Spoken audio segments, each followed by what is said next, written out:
Assalamualaikum warahmatullahi wabarakatuh. Mimin lanjutkan lagi cerita Raja Kegelapan Cipenya. Tapi seperti biasa, sebelum dilanjut, bantu tekan tombol like dan berkomentar juga. Tuan Rena, gas. Bab 1285. Kamu benar-benar rubah kecil. Tamamonomae memiliki suara yang merdu dan sangat memikat. Meskipun apa yang diucapkannya saat itu adalah kata-kata kotor, hal itu memberikan perasaan senang kepada semua orang. Semua orang melihat ke arah balai naga Longsan.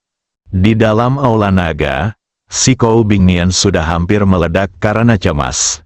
Tetapi kakeknya si Kou Siong hanya duduk di sana dengan tenang. Seolah-olah dia tidak mendengar apapun dan tidak terjadi apa-apa. Hal ini membuatnya tidak bisa berkata apa-apa dan tidak berdaya. Dan dia hanya bisa menanggungnya. Kini kutukan amarah Tamamonomae pun terdengar. Cukup menstimulasi, bahkan sangat menstimulasi. Si Kou Bingnian segera menatap kakeknya si Kou Siong. "Kakek, apakah kamu tidak akan mengambil tindakan kali ini?" Si Kou Siong perlahan membuka matanya dan melihat ke arah Hotel Longcheng. "Hei, aku harus bertindak." "Wow, keren. Kakek baik sekali." Menurut pendapat si Kou Bingnian, jika si Kou Siong mengambil tindakan, dia bisa membunuh semua orang seketika. Akan lebih baik jika dia membunuh semua orang, sehingga tidak akan ada lagi tuan. Namun ada sedikit ketidakberdayaan di mata si Kou Siong, dan bahkan kekhawatiran yang tidak dapat dijelaskan. Dia mengambil tindakan karena lawan yang lebih kuat telah tiba dan dia tidak punya pilihan selain mengambil tindakan. Ini bukan yang diinginkannya, dan bahkan sedikit tidak terduga. Si Kou Siong menarik napas dalam-dalam dan tubuhnya menghilang di depan si Kou Bingnian. Si Kou Bingnian tahu bahwa si Kou Siong pasti pergi ke sana, dan segera berlari menuju ke arah Hotel Longcheng. Pada saat ini, di Hotel Longcheng yang berantakan, semua orang terdiam, menunggu si Kou Siong muncul. Si Kou Siong adalah pahlawan di hati banyak orang dan legenda di telinga banyak orang. Dia pernah memimpin Longtang untuk menciptakan keajaiban di medan perang dan memberikan kontribusi bagi negara. Tentu saja, saya belum melihat mereka. Dan bahkan ada rumor yang mengatakan bahwa mereka sudah mati. Sekarang aku tidak tahu mengapa dia hidup kembali dan keluar. Si Kou Siong, sudah lebih dari 20 tahun sejak terakhir kali kita bertemu. Tamamonomae tiba-tiba melihat ke udara dan berkata sambil tersenyum. "Ya, setelah melihatmu, aku akhirnya mengerti apa artinya menjadi awet muda." Si Kou Siong muncul di hadapan semua orang. Kemunculannya langsung mendatangkan rasa tertekan yang kuat bagi semua orang. Banyak orang bahkan tidak tahan dan mundur 2 langkah. Tatapan mata Ji Fei tertuju langsung ke wajah si Kou Siong. Namun dia sama sekali tidak memperlihatkan rasa hormat. Sebaliknya dia malah menatapnya dengan pandangan menghina dan meremehkan. Ini adalah orang yang mengabaikan hidup dan mati Longtang. Bagaimana orang seperti itu bisa memenuhi syarat untuk menyebut dirinya sebagai Master Longtang? Si Kou Siong merasakan tatapan Ji Fei dan menoleh. "Ji Fei, aku tahu apa yang kamu pikirkan, dan kuakui bahwa dibandingkan denganmu, aku, si Kou Siong, tidak sebaik dirimu." Ji Fei tidak mengatakan apa-apa. Si Kou Siong melanjutkan, "Kemampuan bela dirimu sudah habis. Tetapi kamu masih datang ke Longcheng Longtang. Kamu ingin menyerahkan Ordo Longtang dan memberikan penjelasan kepada Longtang dan Qingchang. Kejujuran seperti ini adalah yang dibutuhkan Longtang kita. Long Aotian tidak salah menilai Anda, dan Qingchang tidak memilih orang yang salah. Anda memiliki semangat dan harga diri seperti mereka. Inilah semangat Longtang. Ji Fei, satu-satunya hal yang disayangkan adalah kamu terlalu sombong dan terlalu fokus pada benar dan salah. Ini adalah kelemahan terbesarmu dan kesedihan terbesarmu." Si Kou Xiong memulai dengan serangkaian tuduhan. Tetapi menurutnya, ini adalah bimbingan dari orang yang lebih tua kepada orang yang lebih muda. Oh, Ji Fei hanya tertawa kecil. Ji Fei, menurutmu apa yang kukatakan itu salah, kan? Si Kou Xiong bertanya dengan agak tidak senang. Ji Fei mengabaikannya dan menatap kakak Long. Ini adalah sisa-sisa yang ditinggalkan oleh ayahmu yang membunuh keluarga Si Kou. Apakah kamu membutuhkan bantuanku untuk mengatasi kebencian di antara kalian? Ketika saudara Long pertama kali mendengar Ji Fei mengatakan ini, dia mengira Ji Fei mencoba mengalihkan konflik. Setelah mendengar akhirnya, dia tahu bukan itu masalahnya. Dia sangat tersentuh oleh kebaikan Ji Fei dan menggelengkan kepalanya. Tidak perlu, kita bisa menyelesaikan kebencian kita. Ji Fei menatap Ling Ruofeng. Kau datang ke sini hari ini untuk membalas dendam padaku atau Long Tang? Jika kau ingin membalas dendam padaku, aku akan menemanimu. Jika kau ingin membalas dendam pada Long Tang, apakah kau butuh bantuanku? Ketika Ling Ruofeng mendengar ini, dia hampir muntah darah karena marah. Ji Fei sebenarnya tidak ingin menolongnya, tapi sengaja mencoba menimbulkan perpecahan di antara mereka. Semua orang di tempat kejadian mengerti apa maksud Ji Fei dengan ini.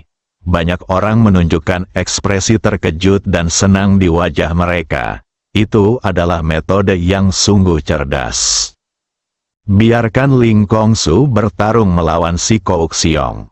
Bahkan jika Ling Kongsu ingin membunuh Ji Fei sekarang, dia harus memilih Long Tang terlebih dahulu, atau lebih tepatnya, si Kou Xiong. Bagaimanapun, si Kou Bingnian adalah ketua aula. Baru saja, Ling Ruofeng mengejek dan meremehkan Long Tang, yang membuatnya tampak sangat sombong dan tidak sopan. Sekarang si Kou Xiong yang kuat telah muncul. Jika mereka mengakui bahwa mereka ingin membunuh Ji Fei, itu berarti mereka takut pada Long Tang dan si Kou Xiong. Tindakan ini sungguh kejam. Hahaha, si Kou Xiong tertawa.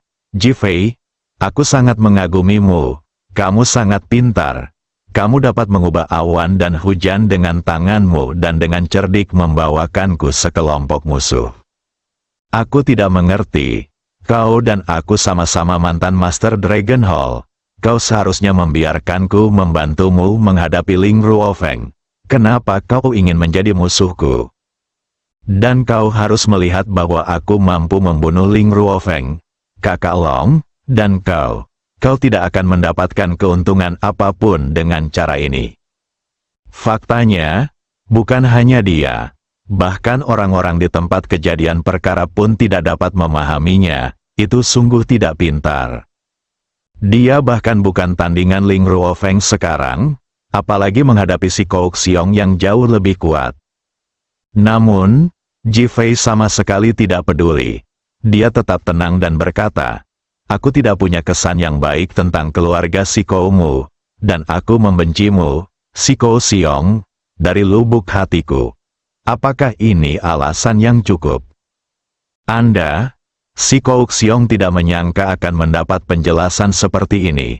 Dia pun menjadi sangat marah hingga jenggotnya hampir berdiri tegak. Kami tidak punya kesan yang baik tentangmu. Kau pengecut. Si Kou Bingnian masuk bersama si Kou Ningsue dan berkata. Ketika Ji Fei melihat kedua saudari kembar itu, tatapan matanya tertuju pada si Kou Ningsue, dan dia langsung mengerti mengapa dia merasa mata si Kou Bingnian terasa familiar saat pertama kali bertemu dengannya. Ternyata itu adalah si Kou Ningsue. Meskipun si Kou Ningsue mengenakan topeng kulit manusia, matanya tidak dapat diubah, dan Ji Fei masih mengingatnya dengan jelas. Pada saat ini, saya akhirnya mengerti. Si Kou Ningsue, kamu akhirnya berani menunjukkan wajah aslimu kepada orang lain. Ji Fei berkata penuh arti. Ji Fei, aku belum selesai denganmu karena mempermalukanku terakhir kali. Beraninya kau mempermalukan kakekku hari ini. Kau pantas mati.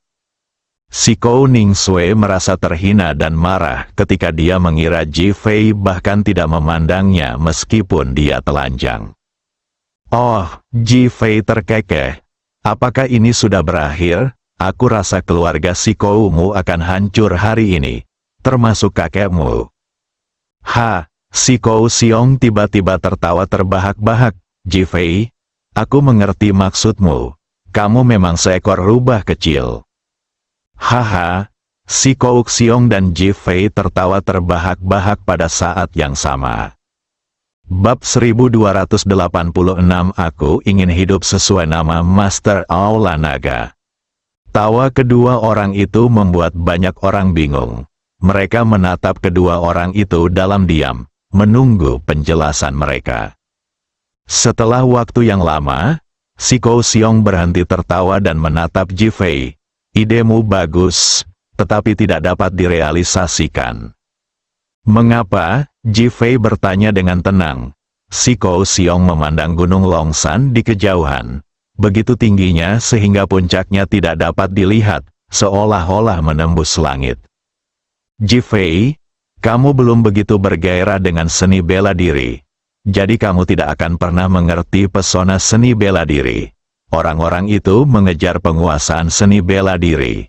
Banyak dari mereka yang sudah mengesampingkan ketenaran dan kekayaan batin mereka dan hanya fokus pada peningkatan seni bela diri mereka. Karena itu, bagi mereka, hati mereka sudah mati. Di dunia ini, selain seni bela diri, tidak ada yang layak ditekuni, apalagi dipertahankan.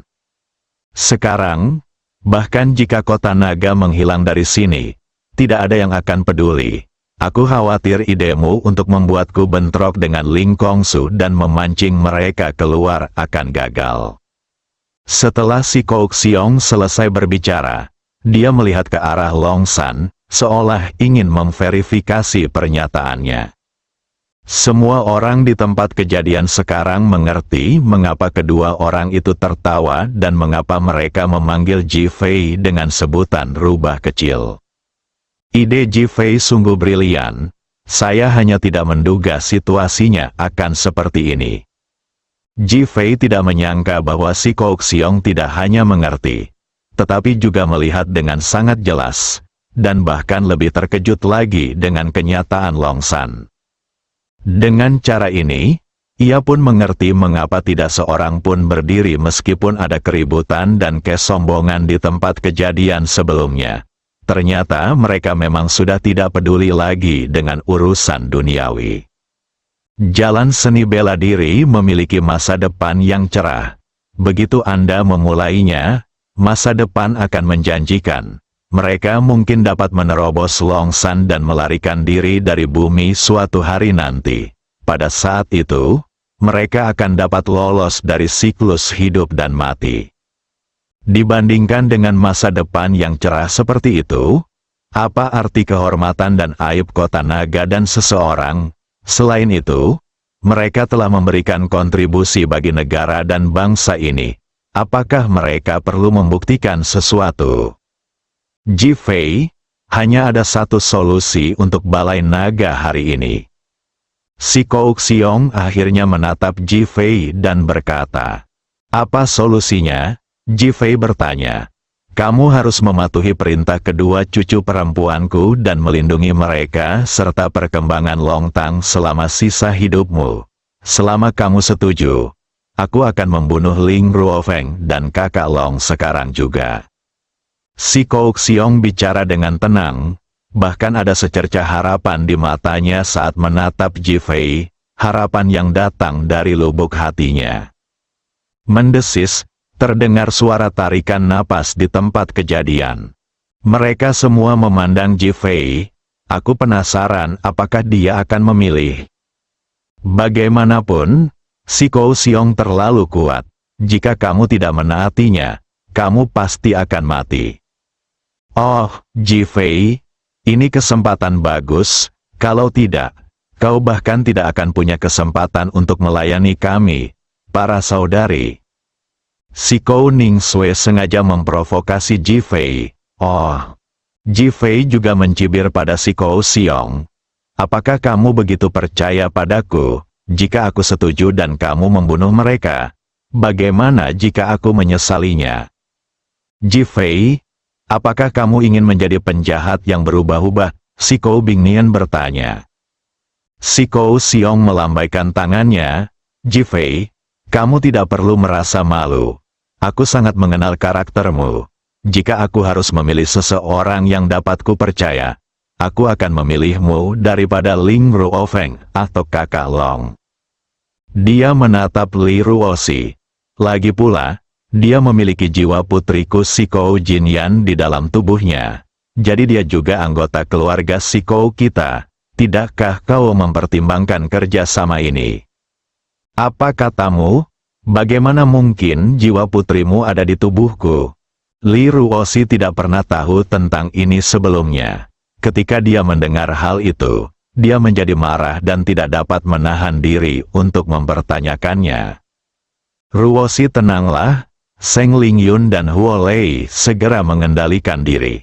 Si Kou Xiong, apakah kau mencoba mengambil keuntungan dari ini?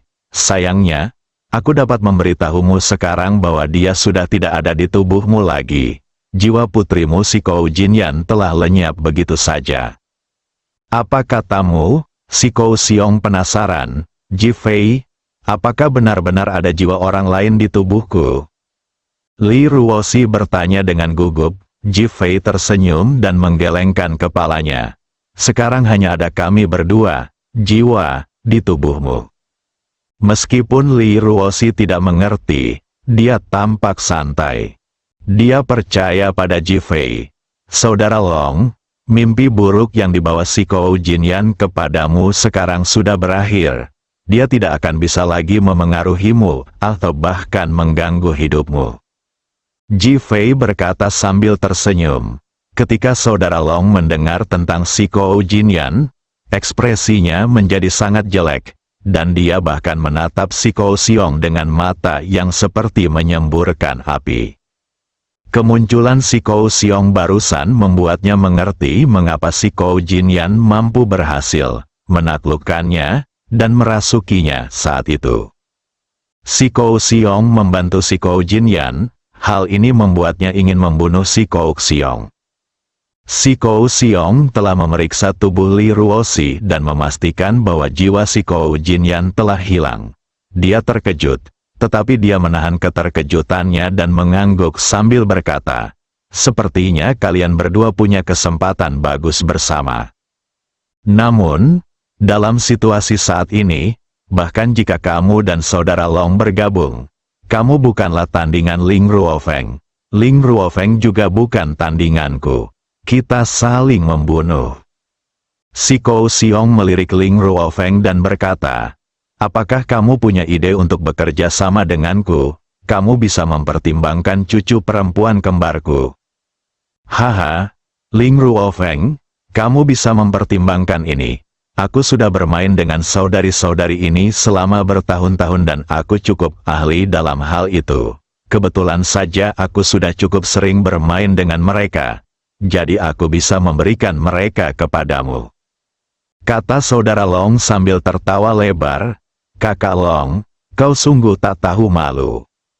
Si Kou Bingnian tidak menyangka bahwa kakak Long akan memperlakukan mereka berdua sebagai mainan. Dia tampak sangat kesal dan tidak dapat menahan diri untuk menyalahkannya dengan marah. Aduh, dua wanita jalang dan tidak senonoh, wanita-wanita yang terkutuk. Apakah kau menghinaku, Ling Ruofeng?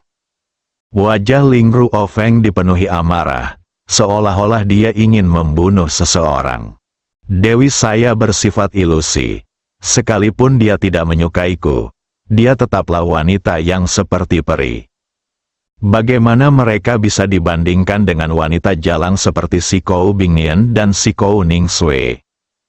Dia telah berlatih seni bela diri dan belum kehilangan keperawanannya, menunggu untuk mencapai kesuksesan sebelum bersama Su Piaomiao. Kini pihak lainnya mengatakan bahwa kedua wanita itu hanya mempermalukan dan mengejeknya. Bagaimana agar saya tidak marah? Si Kouxiong awalnya ingin menggunakan Jifei, tetapi gagal, jadi dia beralih menggunakan Ling Ruofeng. Tanpa diduga, Saudara Long mengungkap sifat rendah hati kedua cucu perempuan si Kouxiong. Hal ini membuat si Kouxiong merasa malu, mendengus. Karena kamu tidak menginginkan kesempatan untuk hidup, aku akan mengabulkan permintaanmu dan membiarkanmu mati. Wajah si Kouxiong muram, dan niat membunuh sudah jelas terlihat di ekspresinya. Kakak Long menatap Jifei. Apakah kamu masih ingin bertarung di sini? Bagaimanapun, sekarang ini kacau balau. Si Kouxiong sudah keluar. Kita harus mundur. Dia ingin pergi. Bagaimanapun, Ling Ruofeng sudah cukup berbahaya, dan si Kouxiong bahkan lebih berbahaya. Namun, aku ingin hidup sesuai dengan nama Master Balai Naga. Bersambung.